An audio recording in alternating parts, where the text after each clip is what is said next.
प्यारे विद्यार्थियों good morning. ਸਕੋਲੈਸਟਿਕ aptitude test ਦੇ ਅਧੀਨ ਅਸੀਂ ਅੱਜ ਸਾਇੰਸ ਵਿਸ਼ੇ ਨਾਲ ਸੰਬੰਧਿਤ ਸਵਾਲ ਕਰਾਂਗੇ। ਪਹਿਲਾ ਸਵਾਲ ਦੇਖਦੇ ਹਾਂ। ਵਾਟ ਇਜ਼ ਫੋਰਸ ਐਕਟਿੰਗ ਪਰ ਯੂਨਿਟ ਏਰੀਆ ਇਜ਼ ਕਾਲਡ।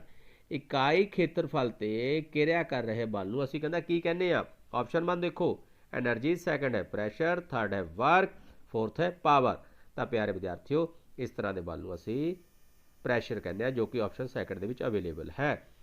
ਅਗਲਾ ਸਵਾਲ ਦੇਖੋ which is simple device used to start or stop electric current in an electric unit। ਕਹਿੰਦਾ ਇੱਕ ਬਿਜਲੀ ਸਰਕਟ ਦੇ ਵਿੱਚ ਬਿਜਲੀ ਧਾਰਾ ਨੂੰ ਸ਼ੁਰੂ ਅਤੇ ਬੰਦ ਕਰਨ ਲਈ ਵਰਤਿਆ ਜਾਣ ਵਾਲਾ ਯੰਤਰ ਕਿਹੜਾ ਹੈ। ਆਪਸ਼ਨ 1 ਦੇਖੋ ਬਲਬ, ਸੈਕੰਡ ਹੈ ਫੈਨ, थर्ड है स्विच, फोर्थ है सेल। तो प्यारे विद्यार्थियों टू स्टार्ट और stop electric current in an electric circuit इस वास्ते जिहड़ा असी डिवाइस यूज़ करते हैं उसनूं असी स्विच कहते हैं जो कि ऑप्शन थर्ड दे विच अवेलेबल है। अगला सवाल देखो the splitting of colour in 7 colour is called. प्रकाश के 7 रंगां विच निखड़न नूं असी की कहने आ। ऑप्शन 1 देखो रिफ्लैक्शन ऑफ लाइट, सैकंड है रिफ्रैक्शन ऑफ लाइट, थर्ड है डिस्पर्शन ऑफ लाइट। तो प्यारे विद्यार्थियों इस तरह की प्रक्रिया नूं असी डिस्पर्शन ऑफ लाइट भाव असी प्रकाश का वरण विखेपन कहने हाँ।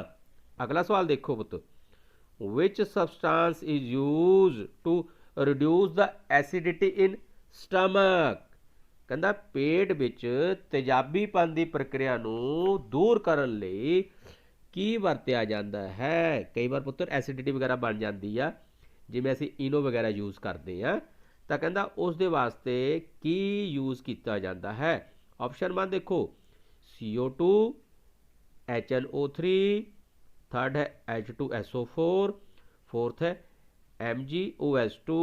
तो प्यारे विद्यार्थियों इस वास्ते to reduce the acidity in stomach असी की यूज़ करते हैं मैगनीशियम हाइड्रोक्साइड की वरतों करते हाँ।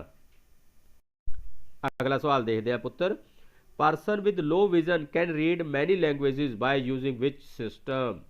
कहता घट दृष्टि वाले व्यक्ति किस विधि की वरतों नाल कई भाषावां नूं पढ़ सकते हैं। ऑप्शन 1 देखो लुईस सिस्टम, सैकंड है ब्रेल सिस्टम, थर्ड है क्ले सिस्टम, फोर्थ है लेजर सिस्टम। तो प्यारे विद्यार्थियों इस तरह के व्यक्ति ब्रेल सिस्टम राही ब्रेल विधि राही कई भाषावां का ज्ञान हासिल कर सकते हैं। अगला सवाल देखो the force exerted by a charge body on another charge और अनचार्ज बॉडी इज कॉल्ड। किसी चार्ज वस्तु द्वारा किसी दूजी चार्ज या अनचार्ज वस्तु उत्ते लगाए गए कहता बल नूं फोर्स नूं की कहा जाता है। ऑप्शन 1 देखो फोर्स ऑफ फ्रिक्शन, सैकंड है ग्रेविटेशनल फोर्स, थर्ड है मैग्नेटिक फोर्स, फोर्थ है इलैक्ट्रोस्टैटिक फोर्स। तो प्यारे विद्यार्थियों इस तरह के फोर्स नूं असीं इलैक्ट्रोस्टैटिक फोर्स भाव स्थिर बिजलई बल कहते हाँ। अगला सवाल देखो पुत्र नंबर ऑफ वाइब्रेशन पर सैकेंड आर नोन एज। प्रति सैकेंड होने वालिया डोलण दियां समीख्यावां नूं की कहा जाता है। ऑप्शन 1 देखो फ्रीक्वेंसी ऑफ वाइब्रेशंस, सैकंड है एम्पलीट्यूड ऑफ वाइब्रेशन, थर्ड है time period of vibration, fourth है वेव लेंथ ऑफ वाइब्रेशन। तो प्यारे विद्यार्थियों इस तरह के वाइब्रेशन असी फ्रीक्वेंसी ऑफ वाइब्रेशन भाव डोलन की आवृत्ति कहने हाँ। अगला सवाल देखते हैं which of the following statement is false. पुत्र फाल्स स्टेटमेंट लभनी है भाव इन्हां चारां दे विचों एक स्टेटमेंट गलत है बाकी 3 सही ने। ऑप्शन 1 देखो light travels in a straight line. कहता जो प्रकाश है सरल रेखा विच चलता है ये बिल्कुल ठीक है पुत्र ये स्टेटमेंट बिल्कुल ठीक है। अगला देखो opaque object do not allow light to pass through them. जो अपारदर्शी वस्तुआं ने अपने विचों प्रकाश नूं लंघण नहीं दिंदियां ये भी स्टेटमेंट ठीक है अपन ने गलत लभनी है पुत्तो। थर्ड ऑप्शन देखो when a opaque object comes in the path of light it's shadow is form. कहता ਜਦੋਂ ਪ੍ਰਕਾਸ਼ ਦੇ ਰਸਤੇ ਵਿੱਚ ਕੋਈ ਅਪਾਰਦਰਸ਼ੀ ਵਸਤੂ ਆ ਜਾਂਦੀ ਹੈ ਤਾਂ ਸ਼ੈਡੋ ਬਣਦੀ ਹੈ, ਛਾਇਆ ਬਣਦੀ ਹੈ, ਪਰਛਾਈ ਬਣਦੀ ਹੈ। ਇਹ ਵੀ ਸਟੇਟਮੈਂਟ ਠੀਕ ਹੈ। अगला सवाल देखो, अगले ऑप्शन देखो, mirrors can not reflect light, दर्पण प्रकाश का परिवर्तन नहीं कर सकते। ये स्टेटमेंट है पुत जी ये गलत है। क्यों? क्योंकि mirrors can reflect light, mirror है जो वो प्रकाश को परावर्तित करदियां हन। तो असीं गलत स्टेटमेंट लभनी सी, यही साडे ऑप्शन है, ये गलत स्टेटमेंट है, यही साडी ऑप्शन सही है।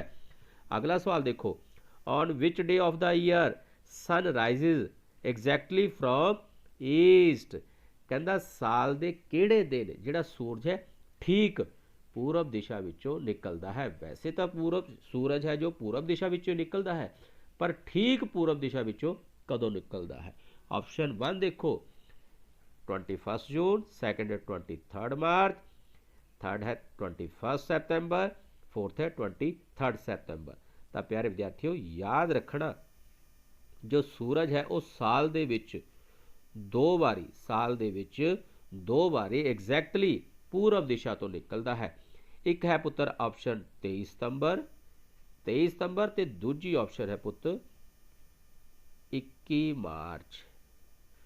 साल दे दो दिन 21 मार्च और 23 सितंबर नूं जो सूरज है ठीक पूरब दिशा दे विच निकलता है। इत्थे ऑप्शन 23 सितंबर अवेलेबल सी, यही साडा राइट आंसर है। अगला सवाल देखो, which of the following is most responsible for global warming, global warming वास्ते हेठ लिखिया विचों कौन सब तो ज़्यादा जिम्मेवार है? ऑप्शन 1 देखो CO, option second CO2, third है SO2, फोर्थ है H2O।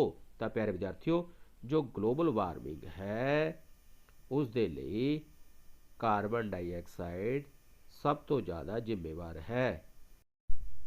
अगला सवाल देखते हैं पुत्र, frequency used in ultrasound device, ultrasound यंत्र दे विच जो फ्रीक्वेंसी वरती जाती है वो कितनी है? ऑप्शन 1 देखो लेस दैन 20 हर्ट्ज, सैकेंड है लेस दैन 20,000 हर्ट्ज, थर्ड है मोर दैन 20,000 हर्ट्ज, फोर्थ है 20 हर्ट्ज टू 20,000 हर्ट्ज। तो प्यारे विद्यार्थियों फ्रीक्वेंसी है जो अल्ट्रासाउंड दे विच जो वरती जाती है वो मोर दैन 20,000 हर्ट्ज है। थर्ड ऑप्शन इसका सही है। अगला सवाल देखो, what is the name of instrument use to measure distance travelled by a vehicle? क्या कहता है, किसी वाहन द्वारा तय की गई दूरी का मापन यंत्र केड़ा है पुत्र? ऑप्शन 1 देखो वोल्टमीटर, सैकेंड है स्पीडोमीटर, थर्ड है ओडोमीटर, फोर्थ है इलैक्ट्रोमीटर। तो प्यारे विद्यार्थियों इस वास्ते असी ओडोमीटर की वरतों करते हैं जो कि ऑप्शन थर्ड दे विच अवेलेबल है। अगला सवाल देखो, which device is use to protect building from lighting, आकाशी बिजली नूं रोकण लई बिल्डिंग दे उत्ते किहड़ा यंत्र वरतिया जाता है?